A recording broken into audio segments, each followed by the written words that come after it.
Ladies and gentlemen, welcome once again to the Duval Dive. Of course, I am Kyle Nash, the student of the game. I'm Travis Holmes with BigCatCountry.com. And you're listening to this thing on the Believe Podcast Network. Travis, first of all, props on you for getting through the intro. And this is one of those unfortunate areas. There's one of those unfortunate situations where in football we're reminded that while two teams play, one of them has to lose, unfortunately. And the Duval devout unfortunately brought to a very disappointing end. The Buffalo Bills went full Josh Allen at the end of the game and came back to win 27-24. And I know the story of the game that everybody's going to talk about is Trevor Lawrence's stat line with the 2 interceptions, but I want to go somewhere else first. Because at the time it happened, as I often do, I'll be texting with my various friends in the sports community. Granted, I'm not deep in the Duval devout like Travis is. I'm more in the general space, but you may have seen me out there and about on the Huddle Up podcast or also with EJ Christian on Earnestly Speaking, to which I often declare in situations as these, and I'm just going to make the statement, and you'll know what situation I'm talking about. Take the points! And don't be like, but Kyle, that's a hindsight take. You're only saying it. No! At the time they drew it up for Trevor Lawrence to even attempt to run it, I hated the call. And I've not been afraid here on this podcast, Travis, to say as great, and I mean the word great, as Liam Cohen has been in his first year, for me, that right there, not taking the points, was a blunder. But see, here's the thing. I'm going to say that and already know why it happened, Travis, because on this very same podcast, I've also tried to explain to Duval devout that have made similar criticism. Bold is what these guys do. I know why they did it. I think they just forgot Josh Allen was on the other side of the field. You can make the argument that they did it because Josh Allen was on the other side of the field. Like, I don't know. You could argue that they made the move because of the analytics, and the analytics says that's a full goal situation. You can make the argument. You can make a lot of arguments, but also we know what we're looking at and how you got to 4th and 2 matters. I actually agree with you. I said it at the same time. I said it on the socials. I didn't say it in the socials. I said it in one of my group chats on the socials. That no, you take those points. And they're like, no, it's 4th and 2. I'm like, no, you take the points when you have it on 3rd and 12, and you are lucky or fortunate to get to 4th and 2. That's not the same thing as getting the 4th and 2 because you were consistent, you were efficient on as far as running the ball, or you were efficient in moving it there. You got there in a very interesting way by running the ball against a passing, against a passing defense, basically, when they had it set up on 3rd down. And Trevor Lawrence ran the ball to make it get close. At that point, you take the points because they could have used those points all throughout the game. And multiple people pointed it out like, hey, I bet they wish they could have got those 3 points right now when they're up just by a few points, or when Buffalo scored the touchdown. Even on the last series of the game, they probably treat it differently, knowing that you can take the lead. Like, all of that. They could have used the points. And it's the same thing that I've always had this issue with this uber aggressive nature. But it is what it is. Like, you're going to win some games that you probably should lose. You're going to lose some games that you probably should win when you have those situations that are happening when they're going for it on these margins. Because you win on the margins, you lose on the margins. They got burnt by it today, unfortunately. Yeah, they really did. And listen, let's give the Bills their credit. I mean, I don't feel like the Bills came out and played world-beating football. We were talking leading into the show. There were elements of the game where both sides, both defenses, did their job. Go ahead, man. You got something to say about it. I'll let you get it out. This game pissed me off. I can't BS you. This game pissed me off in a lot of ways. And we talked about it on the space. We hosted a space at halftime just to kind of get some original takes off. And it was just like, dude, this team is obviously not playing to their capacity, to their capability. They obviously are not. They came out in the first half honestly feeling a lot like that Cardinals game. And that's not to take away anything from the Buffalo defense, but the Buffalo defense is severely limited. Like, I'm not making that piece up. Like, the Buffalo run game, you can't have a series where you run the ball for 51 yards against the Bills and then Bayshaw on 4 carries for 51 yards. Bayshaw Tootin gets no more carries the rest of the game. From 5 minutes left in the second quarter, throughout the entire rest of the game, Bayshaw Tootin got 0 more carries. By the way, crazy to me. This takes for you, PJ Brown. I know we've battled you on this earlier this season, but this is the time for you to be ticked. Yeah, run the ball is what Travis is saying. I'm with him. So then you have the interception from Trevor Lawrence when he's targeting Parker Washington, and it's like, oh, you can't have that, especially when the person that intercepts the ball is Shaq Thompson, who is primarily a run-stopping linebacker. He's a backup linebacker for the Bills, who's taking over for Bernard, and I'm just like, bruh, he had Trevor Lawrence's number, and I want to be real about that. And like Trevor Lawrence has had, let's say, 4 balls, and I think I'm probably being gentle when I say 4 balls that were on the hands of the defense where they were just eyeing him. He was not looking off defenders. I said it on the socials in the end of the third quarter. I'm like, dude, Trevor, you have got to do better looking off the safety. You have got to do better looking off these linebackers because they are just reading you and you're taking them to where the ball is. On the Trey White incompletion to Brenton Strange that was on the goal line that probably would have gone for a touchdown even. He didn't feel a threat as far as that outside receiver that was running the deeper route because he knew, he's not going to him because he's reading Trevor Lawrence's eyes. As a DB, I'm like, dude, this is too easy. Y'all making this too easy. You're not playing prototypical Jaguars football. And that's why I say that part is not on the Bills. That's just football 101 things that I've seen them do for much of this season that they just didn't do this go round for fill in the blank reason. And I'm going to add in another element here in the comments. Preston PT Phone Home jumps in, agrees with PJ about running the football, but the passing game looked timid at times, he says. The lack of shots taken this season was frustrating. I think part of that as well, listen, I've not been the guy to jump on this bandwagon. However, and I think it happened to Trevor too, apparently I got spoiled by Cole Van Lannon at the left tackle spot. Yeah, man. There was a noticeable difference at the left tackle spot. The amount of duress, had to give him help.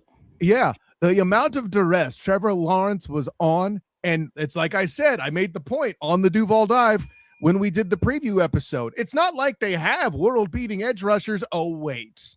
And hell was given to Walker Little. I think the conversation needs to be having. Their edges are good. They're not world-beating. Like they're definitely not. They just look that way today against Walker Little. Well, that doesn't make them so. I'm not okay. We could have the debate. I think Bosa is that good, but you don't have to agree with me. 7 sacks is fine. Hey, like he's good. Don't make this an episode with the men in teal. The punchline is Walker Little struggled. I don't care how good or bad, indifferent. You know, your mama could be over there. Walker Little did a bad job today. Walker Little struggled while also being given help, a lot of help from the running backs, and that was the point that I made at the halftime. Was like, dude, you can't need this much help. While still, like, you can't get this much help and still be struggling. But that was always the issue with Walker Little because they left Cole Van Lannon on an island a lot. So by the time Cole Van Lannon was starting, I mean, it took, you guys know, we were on here talking about it for multiple weeks straight, trying to figure out how do we land on Cole Van Lannon, where do we land on that? And the consensus that we all reached looking at the film was, all right, Cole Van Lannon might be an upgrade on Walker Little simply because he's playing to Walker Little standard at minimum, without needing help doing it on an island. That's the difference. Walker Little needed help today and was getting help. I really like that take, Travis. I think that's perfect. And that's the part that sucks. Is like, dude, you got one less guy in the passing game. You got one less guy you can throw checkdowns to because you're not out for a route. They're not out for a route. And all of that being said, it's just like, dude, and it's not all Walker Little. Yes, his 2 penalties did hurt the Jacksonville Jaguars today, but there was the only 2 penalties on the team, which I thought was very funny. The only 2 penalties came from Walker Little, who recently lost his job, who got his job back, got his job back due to injury, but can't have it, bro. TP Lifter 137 in the comments. Some tough decisions need to come this offseason. Big needs, in his opinion, are defensive tackle, corner, and O-line. Lifter! Grab bag episodes are coming. We'd love for you to ask about that. I'll put it that way. Yes, we have a lot of grab bag episodes this postseason, this off season, all the time. Because we got a lot of time to talk about a lot of stuff. But the fact of the matter is, we are a postseason team and were a postseason team up until 4:30 this afternoon. But this is the worst part about all of this, bro. Is you're going to lose some games where another team is better than you. We know that. That's not what today was. And that's the worst part about it. They definitely, yes, they had a better quarterback play. Let's be real. But also the Jaguars secondary struggled That's not shocking based on who like Montero Brown, when put in certain situations, he did struggle. I don't think he struggled as bad as the announcers are trying to make it seem like he was struggling. I thought that was interesting. Evaluation on that. Yeah. I listen, I'm saying that as a non-corner. Like, listen, Tony, Jim, stick to golf and offense. Okay. Come on, man. That ain't it. I thought that was weird, but the way that they were kind of having that conversation. But overall, I thought like Montero didn't play well, but also I didn't think he struggled to that level. Jarian Jones had the bad missed tackle, and everybody was like killing him on that. But also, I thought Montero actually did a rough job because it was cover 2 defense. And in cover 2 defense, Jarian Jones was actually playing the safety role because they were disguising it, basically having the nickel play safety. I mean, Jordan Lewis you can't let the outside receiver get a free release down the sideline because you leave it an impossible role for your safety. He has to get like 15 yards of depth and run and catch a guy. It's a bad situation. So from that perspective, Montero actually screwed up on that play, and then Jarian missed the tackle, giving up another 20 yards. Like, you just can't have that happen. It was that's what I'm talking about. But then most importantly, we talk about taking the points. I think the reason the Jacksonville Jaguars lost this game were 2 things. Well, I say 2 things. I can even say 3 things, frankly. Getting away from the run in the second quarter. We already talked about Bashaw Tootin. Like, how do you not go back to him at all? Especially, and I'm not saying it has to be just defensive tackles. Like, I feel like we even, how is it we pointed out on our show and they gave it up? I'm very confused about that from the offensive staff, frankly. I don't want to just put it all on Liam Cohen. Right. He has a staff. Yeah, I don't want to only put it on them because they had such a good fourth quarter. Yes. But that leaves me more frustrated when I see that you had such a good fourth quarter. Why the hell didn't you have that same fourth quarter in the second quarter, third quarter, whatever else? You know what I mean? Like, that's what I'm talking about, because then that's points left on the field. That's points that should have been scored, if that makes sense. But also, you got the second half defense was just so rough. And I mean, I know the Bills were 2 of 2 on fourth downs, and that kind of changed the math a lot. Those tush pushes from Josh Allen. Like, I do get that. I'm not trying to be crazy. Team at the quarterback sneak right now than the Bills. Simply put. Yeah, because even the Eagles aren't even good at it like that at this point. But the defense actually was. This is weird because they were 4 of 8 on third down, which is about what they were for the game. Like, that's actually not bad. Mm-hmm. But when you look at it at the end of the day, I will give Josh Allen credit here, because I said it earlier in the week, and I looked at every single game he's played this season. Mm-hmm. I'm being real about this. Josh Allen has never played the game that he played today this year. And that's a good thing to say about Josh Allen for the Bills. I want to be clear in saying this. We said Davis Mills and, all these other veteran, NFL quarterbacks who can basically get the ball out in 2.5 seconds, who can basically just take the checkdowns, who can just give the ball up to the running back and allow them to just make the plays that are made that the defense is giving them. Right. He did that for 3 quarters of today's game.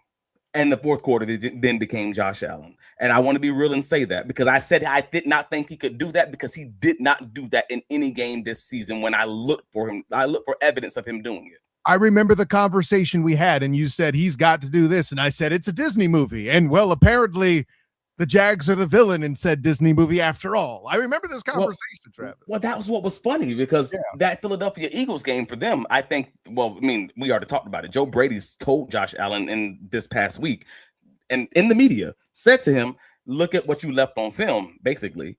And Josh said he was sick after he looked at the Eagles game and saw everything as far as the checkdowns were concerned that were left on the field. And today he took the checkdowns, he took the quick outs, the speed outs to the receivers, and the Jaguars couldn't do much about it, frankly. And that's the part that sucks, is he was 28 of 35 for 273 yards, 1 touchdown, and 2 rushing touchdowns. So 3 total touchdowns, no turnovers. Yeah. That's a hell of a game for a quarterback. And yeah, you can call it a game manager game if you want to, because I think that is actually very reasonable. But that's Brock Purdy MVP season game manager game, if that makes sense. Why? And then he became Josh Allen in the fourth quarter. Yeah, we're in 2026. Game management in a world where the cover 2 is rampant as it is, game management should not be a slur of a quarterback. It's insane. Tom Brady's a game manager, folks. Yeah, absolutely. Okay. He's the best. He's the best game manager of all the game managers. Tom Brady. You got it. That's exactly what it is. As a 49er fan, I can make the argument that the first emergence of game management management as we know it was Joe Montana running the damn West Coast offense. There's nothing wrong with that. And Trevor Lawrence managed the game worse than Josh Allen did. I think it's that simple, man. You know. Absolutely. Trevor Lawrence managed the game worse than Josh Allen did, but also Trevor Lawrence's coach is generally one of his strengths. And I would argue, and I know we don't necessarily agree on this, I'm very clear of it, that a big reason for this loss has to also go on the coaching staff. Like, dude, I'm with it. What do you mean I don't agree? I want to be because leaving the points off the field when LaQuint Allen does his Ralph from The Simpsons fumble force thing, just diving head first through the window to force a fumble. Devin Lloyd ends up recovering it. You have the ball in scoring range. Yeah. You then try to go for it on fourth down and have the turnover on downs. The Jaguars have led the NFL in points off turnovers this season with 96. That means that they average nearly 6 points a game in every game on off of turnovers. And you have it in point blank range. Give yourself 3 points. You don't get it. You give the ball right back to them. They go right down the field and score a touchdown. That you have a turnover for 3 points for the Bills. You have a turnover on downs on that series. They go right down the field and score. You are now down 10 points to 0 in an area where you are normally up 6-0 on every other team you've played this season because of that one play. And that's what I say, like, it's points off turnovers. You lost that 10-0 when you normally win it 6-0 every other game. That's the difference. That's the 3-point difference right there. Then you add Cam Little missing the halftime field goal, which to be real with you, Jacksonville should not have had. We all know this. We're happy to have the call from the bad call from the refs, but let's be real about it. Well, and credit to the offense, and let's give Trevor a little dap for making that even be a possibility for the refs to blow the call. Yeah, that's a great drive. It was a great push to get the offense down the line, to get those guys set up, to allow them to snap the ball, to get the operation off. Like, all of that was absolutely good and well handled. And then Cam misses it, and that sucks for Cam so bad after all the conversation about him being a Pro Bowl snub, after all the conversation about him being an All-Pro snub. And you have the opportunity to tie that game up at the half on the biggest stage with no other games on TV. Yeah, everybody watching. You went from having a chance to silence the haters, and instead you gave them an ammunition. And I think that's the theme for the entire game, Travis. Cam Little had the opportunity to kick a huge valid kick that would have potentially taken this to overtime. Trevor Lawrence had the opportunity to go and show the people that he has what it takes. Now, granted, he did have a go-ahead touchdown. I was he kind of did in that fourth quarter, but folks ain't gonna forget the other quarters that he did, like the interception, staring the receiver down instead of looking him off. They're not going to forget that the game ended on an interception, and whether that you want to blame that last throw on Trevor or not, I kind of do. Frankly, it wasn't my favorite choice. But it was a contested catch situation when you have a kicker like Cam Little. You don't have to. I get why, because that's your guy, and that's the part. That's the part that I'm not trying to go too high or too low on, because I get why you're throwing the ball to Jacoby Myers, because that is your guy. But at the same time, I also know that Buffalo Bills know that Jacoby Myers is your guy. How do I know that? Because they put their best corner, the one healthy corner they have left, on him for the entire second half of that game for the most part, in all the high leverage situations. So they obviously know. And I also know the Buffalo Bills wanted Jacoby Myers at the trade deadline also. So guess what? They know who he is. They absolutely know who that is. And the fact of the matter is, you can't put that ball in the contested situation. But I know, like, I get why it happens. And I know Trevor's going to be like, in his own head is like, I probably shouldn't have thrown that ball. And that's rightfully so. But also he's thinking his guy's going to make a play. Like, I get it. But it sucks, because you could live to fight another down, and you give yourself an opportunity with that weapon if you pick up another 30 yards to potentially kick the field goal, bro.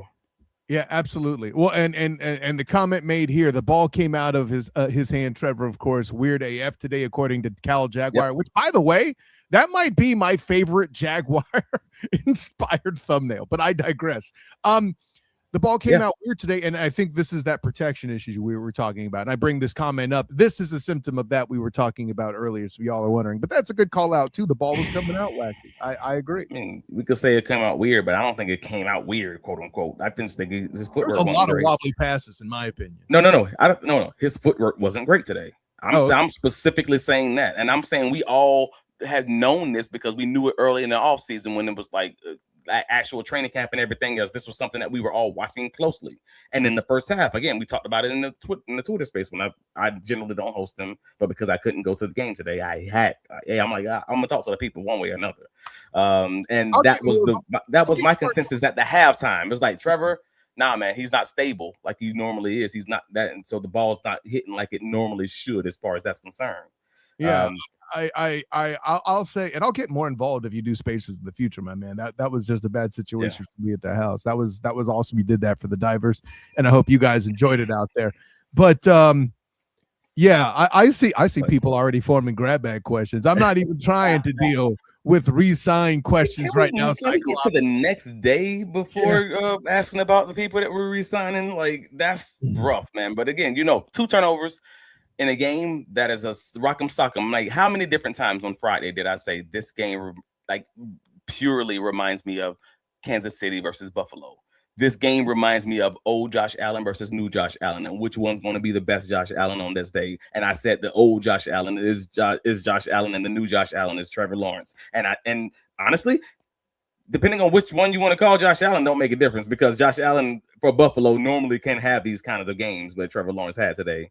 At the end of the day, the old school, the prototypical Josh Allen played a great, incredible game in the fourth quarter, and Trevor Lawrence had a really good fourth quarter himself that came up short, and it felt exactly like I said it was going to feel, like them Pat Mahomes rock'em sock'em comebacks where one of the teams are going to have to lose, and it sucks that it ended up being the Jaguars today. The Jaguars defense did incredible against James Cook, like less than 50 yards on the ground, 46 yards on 15 carries. Like, you hold this guy to like 3 yards a carry. That's incredible.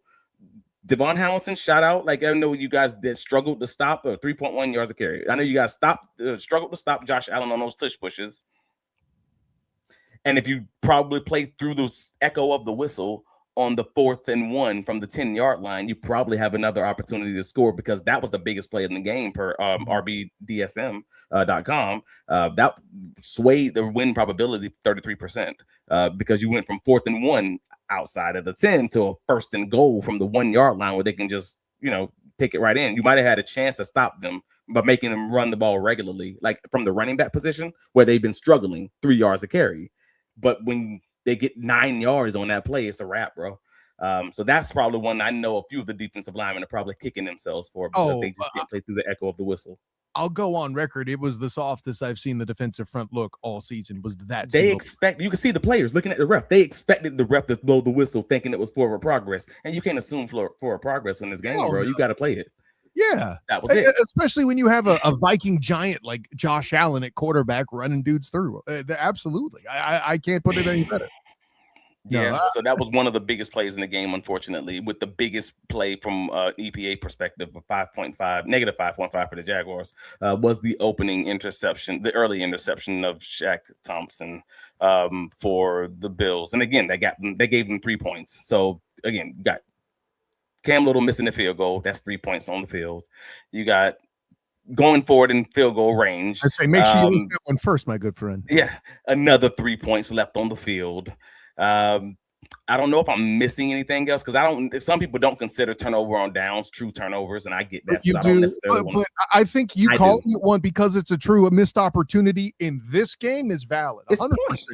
Yeah, it's points, and then they score off of it because your freaking team is deflated. Like, I get how it happened, but at the end of the day, thank you. Yes. Yeah, that's minimum 6 points left on the field between them, again, the missed field goal, between going forward in actual field goal range. And then everything just related to the actual Dane turnovers is just a mess, man. That hurts. And another factor in the game, Preston points you out. Before the game, I didn't know what to make of Travis being confident going in. So apparently he thinks you put a jinx on Duval. So oh, really? I said the Jaguars will stop them on the run game. Did they? 3.1 yards per carry. Like, again, I want to be very clear on football terms. What did I say was going to have to happen? I said Josh Allen was going to have to do something that I've literally not seen Josh Allen do all this season. Be a veteran NFL quarterback who is comfortable and patient enough to take what the defense gives him in checkdowns and get the ball out early in 2.5 seconds. He had not done that all season. He's actually taken a significant amount of sacks. He also didn't play last week, and his coach publicly called him out, saying he needed to watch the film and do exactly that. He shows up and does exactly that, looking more like Tom Brady in the old playoff game against the Jaguars, where he barely had any incompletions. Again, he's 28 of 35, just taking checkdowns and what the Jaguars defense gave him. And we already know, as much as we love this roster, we know this wasn't the Jaguars roster that folks were thinking is going to actually win a Super Bowl. We knew the Super Bowl the route to a Super Bowl was primed for the Jaguars to take it because of everything that's happened this season. But did we think that, for instance, Greg Newsome was going to be on the starting outside corner on that Super Bowl roster? I don't think many Jacksonville Jaguar fans thought that. And I'm not trying to put words in y'all mouth, but I think y'all will probably agree with me on that thought process. Well, same thing applies for Montaric Brown, and I love Montaric Brown play, but I think that's reasonable and honest. Because again, Travis Hunter exists. Jordan Lewis exists. Yeah. Caleb Ransall exists, for that matter. Like, there's so many options available. So I'm not trying to say but we all knew we were playing with house money, Duval. Right now. Right. So it sucks to lose the game that you know damn well you should have won. Well, and that's also I want to transition to this because I know we've gone over a lot of the football points in your instant reaction, and I know you're going to look more into some of it as we head up to Wednesday and we start collecting grab bag questions from you divers out there. But I feel I have to ask this question because there's a lot of talk about. I see a lot of disappointed people out there in Duval, and rightly so. And the wound is fresh. Maybe that's what's talking here too. Yeah. But the conversation that I want to have is. It felt like, people were using that the path to the Super Bowl is there, which again is different than this being a Super Bowl team, clearly, right? When we're saying the path to the Super Bowl is there, this was about the AFC being in a rare space. Even Tony Romo talked about it. It's the New York Jets. It's like the old New York Jets path when they beat the Patriots. If you beat that one team, you got a shot to make it all the way there because everybody else lines up perfectly for you. So with that in mind, this if I were to say this is the most disappointing Duval outcome in its history, the answer has to be no, right? Because Miles Jack is still a thing, that was later and closer. A team stealing the playbook is a thing in what was that 93 Music City Miracle year. Yeah. The which was a forward pass. I said what I said, but those two things are still disappointment wise more disappointing because, to your point, house money was really the approach. It's a 9-game swing. And what's going on moving forward? Really, the only downside for this team in the Jacksonville Jaguars heading into next year is raised expectations. I mean, that's the big part, but I don't think they should be scared of it. Like, good, have those raised expectations, because whether you're a first place team or a second place team, ain't gonna change. It wasn't gonna change much on the schedule. The schedule is gonna be difficult either way, and the expectations now were going to be raised whether they made the playoffs or just were a 9-win team that barely missed the playoffs. Because, if you think you hired the right coach, then you would have those expectations. So good, and they shouldn't be scared of them. Trevor had a game where he ended up having 3 touchdowns and 2 picks. And I've often said on this podcast, I'm okay with Trevor Lawrence having those turnovers as long as you package them with multiple touchdowns per turnover. I've always stood there. So I've always said, hey, man, if you won't give me 2 interceptions, you better give me 4 touchdowns off that, or 2 turnovers, 4 touch. That's how I think. 2-to-1 ratio. I don't care how it works out. You give me 1 turnover, you need to give me 2 touchdowns. That's just where I land. Well, he gave the Jacksonville Jaguars. He was 18 for 30. That's not great, but whatever. It happened. 207 yards, 3 touchdowns, 2 INTs. I mean, 18 for 30 is still 60%, which isn't bad. It's average at where it should be. It's just not 80% like Josh Allen did. I need another touchdown. Yeah. If you're playing against the mutant, if you're playing against the mutant, it's mutant on mutant grind. Points off of the turnover. But he ain't the one making that play call, I guess. You know what I mean? Like, that's the coach. Yeah, but it is what it is. Like again, because that just ties the game. That don't win the game, but it absolutely changes how they play the game. Right. It changes all the play calls that come after that. Again, you're talking those 6 points left on the field, where Buffalo did what they were supposed to do, smartly, intelligently. Congratulations to them. Like again, I told the guys on the Cover One podcast when I was speaking with Joe on Thursday. Hey man, if the Jaguars don't win this Super Bowl, or don't take this thing to the Super Bowl, I do hope that it's Buffalo, because at least I get to see an exciting game. I don't believe this Buffalo Bills is a Super Bowl roster, but to be frank, we've already talked about it. I didn't believe this Jacksonville Jaguars team. Who in the AFC was is a Super Bowl roster, my guy? It don't exist on this side, I'm telling you. That's fair. Yeah, that's for the most part. It really don't. So at least I get to see an exciting quarterback play ball. And Trevor Lawrence today wasn't an exciting quarterback for the game, but he was an exciting quarterback for the second half, or at least much of the fourth quarter. So again, it's NFL record 4 fourth quarter lead changes. That was an exciting game. It was a knock 'em, sock 'em, rock 'em, sock 'em, back and forth battle that one of the teams had to lose, and no matter which team lost, it was going to be like, damn, that sucks. Agreed. It didn't go the way for the Jaguars. It wasn't the belt to ass conversation that I thought it was going to be, but it absolutely was. Hey, you guys thought you were going to run the ball. That ain't happened. It wasn't close. There was not one play. I mean, James Cook's long was 11 yards, bro. Josh Allen ran for 11 times with a long of 10 yards. Three-yard carry, 26 carries for 79 yards as a team. This obviously just went the way of, we're going with Josh Allen. We're putting the game on his shoulders, and he's going to keep us on the field for these 11 play drives, these 10 play drives, these 13 play drives. That's it, man. That's what it came down to. I see Jessica Tennis proclaiming to be a Bills fan here on the Duval Dive podcast. Thanks for checking in, saying, as a Bills fan, the Jags have the most complete roster, in my opinion. I mean, That's crazy to me. I don't see that that's a bad take, though. Who's more complete? That's the crazy part about it. It's probably true, and I still think it's crazy. Well, as someone who knows this team intimately and is a fan of this team and a beat writer for the team, I still am like, dang, really? Is that true? That's probably true. BigCatCountry.com.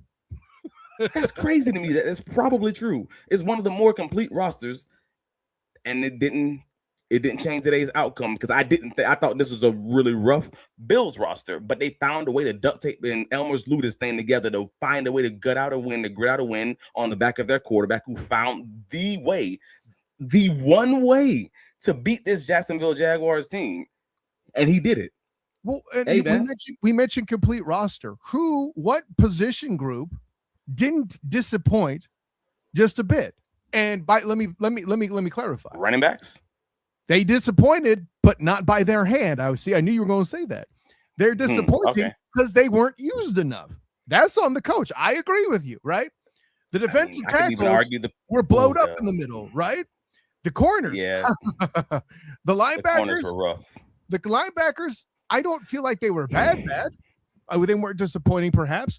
The ends, I felt like Walker. I feel like to me, the best position group and how they executed was the defensive ends. I feel like Walker and Hines Allen did their job pretty well, containing a lot of things. Were they perfect? Probably not. But I don't feel like there was something where I could say that should have been a sack that they didn't get. On offense, I feel like the receivers did their jobs pretty nice. I didn't see a whole lot of drops or things that should have been catches. You got a couple? We got two today. We got two today. What I wouldn't consider them drops. They're contested catches, passes, whatever you want to call it. But like Jacoby Myers had the early game drop that I consider that a drop on the sideline on third down. Okay, that's the one. You got to catch that, bro. And I hate to bring up contracts in these things because it doesn't change. That's that first third down. Talking about, first third down on the sideline when I believe Bernard was in coverage. I would, and if he wasn't so busy trying to stiff arm the DB off of him, he would have been able to make the catch. Got to make the catch, bro. And again, I hate bringing up contracts and all those kind of things into the conversation, but you just got paid. First playoff game, you got to make that catch on the sideline, bro. It's third down. It's getting this is the game. We're here.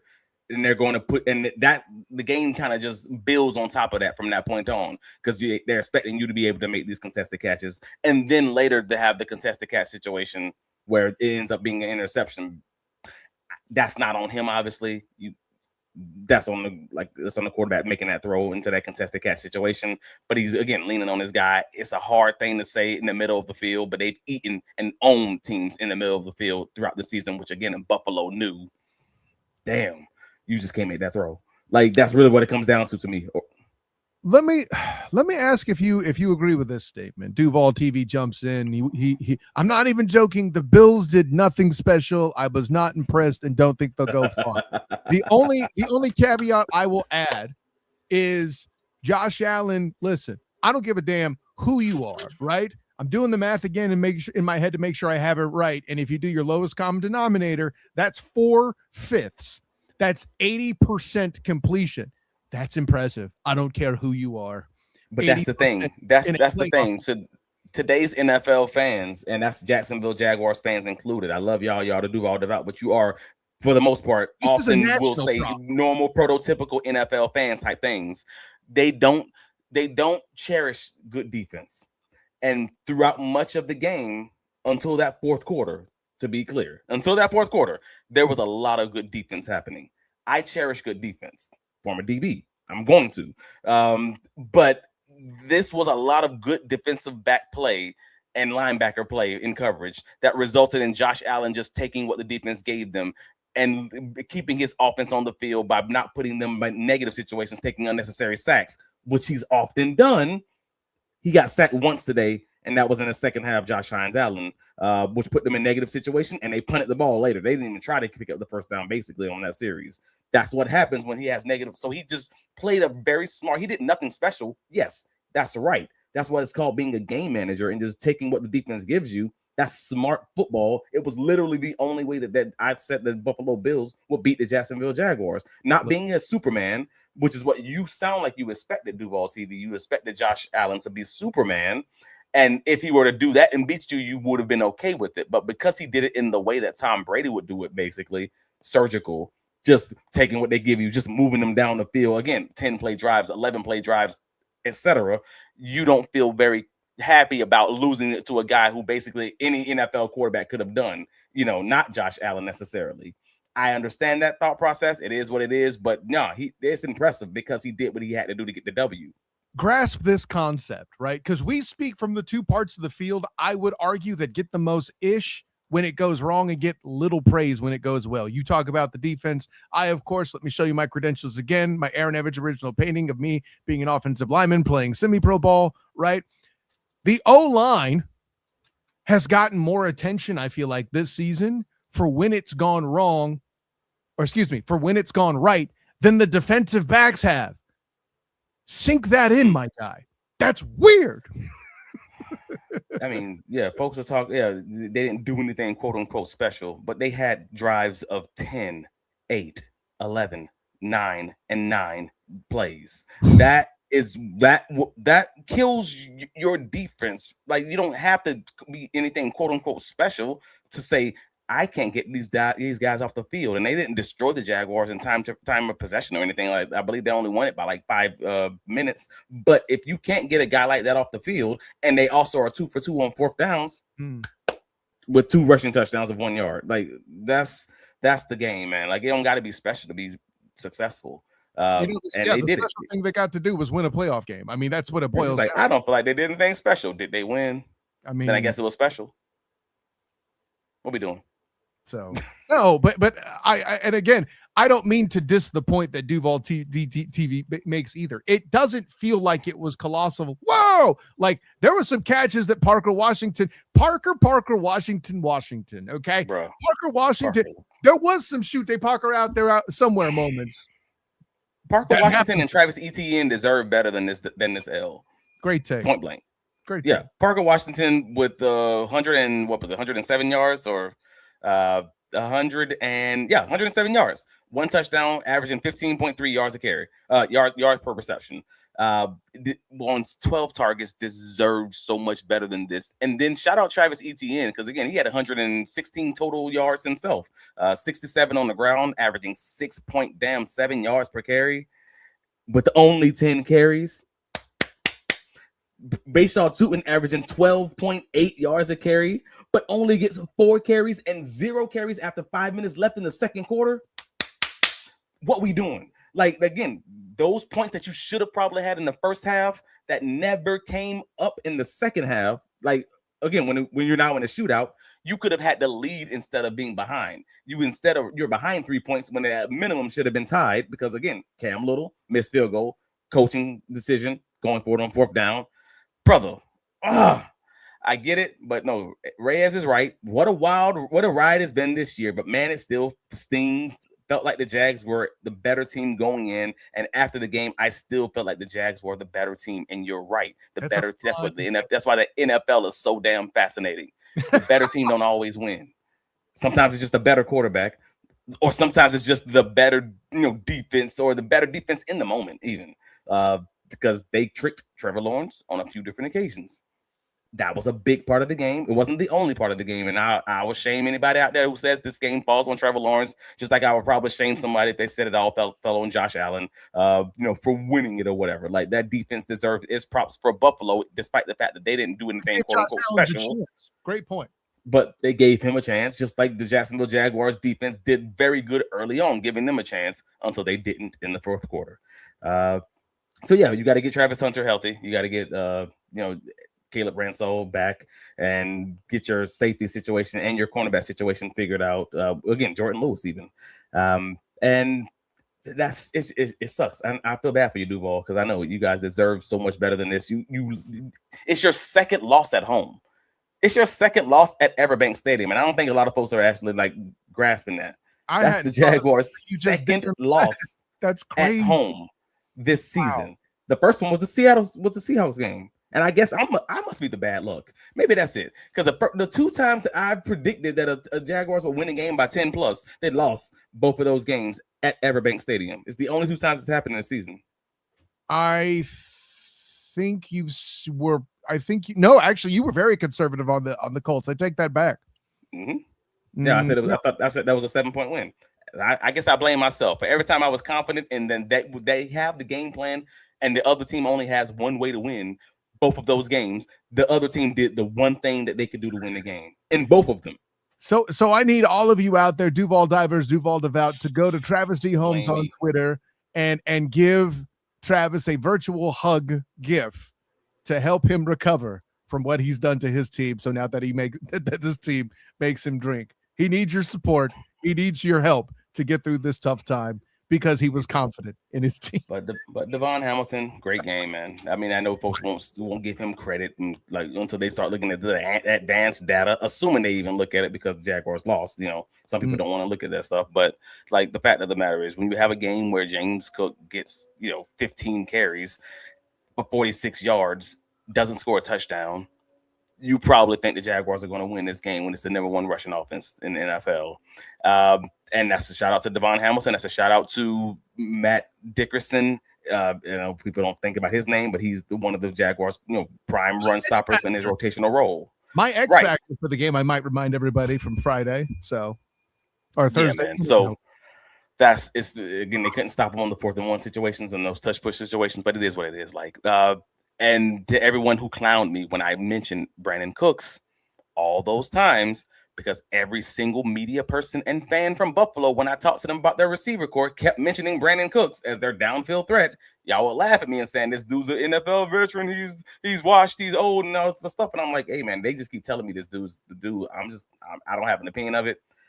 And then he has a pretty dang good day. I mean, they don't reverse that one call. He's probably at like 90 yards on the day. But he's 3 catches for 58, and Khalil Shakir basically became an extension of their run game with his 1 and 3 yard passes over and over and over for 12 targets, 12 catches, 100% with a long of 18, 82 yards. Crazy.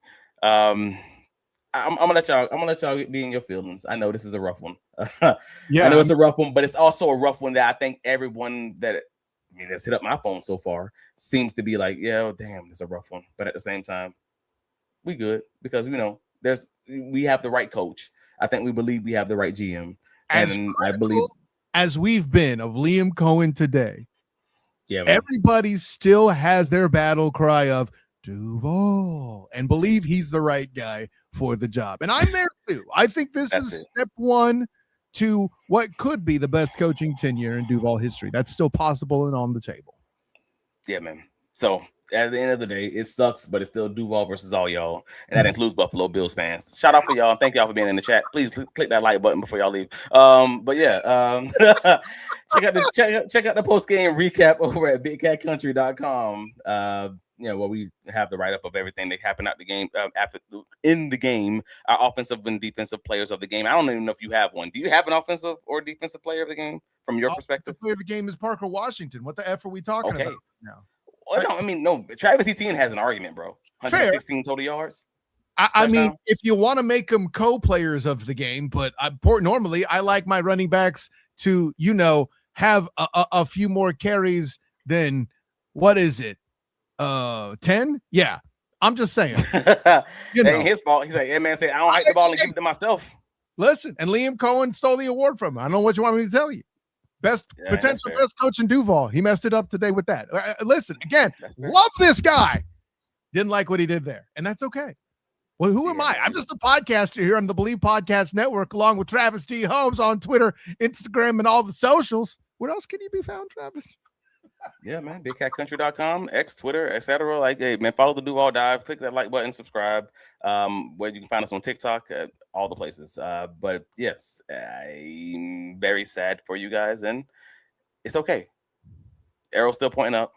Still Duval till we die, and it's Duval versus all. It's Duval versus all y'all, and this day will suck, and then tomorrow we'll be like, all right. Still F y'all.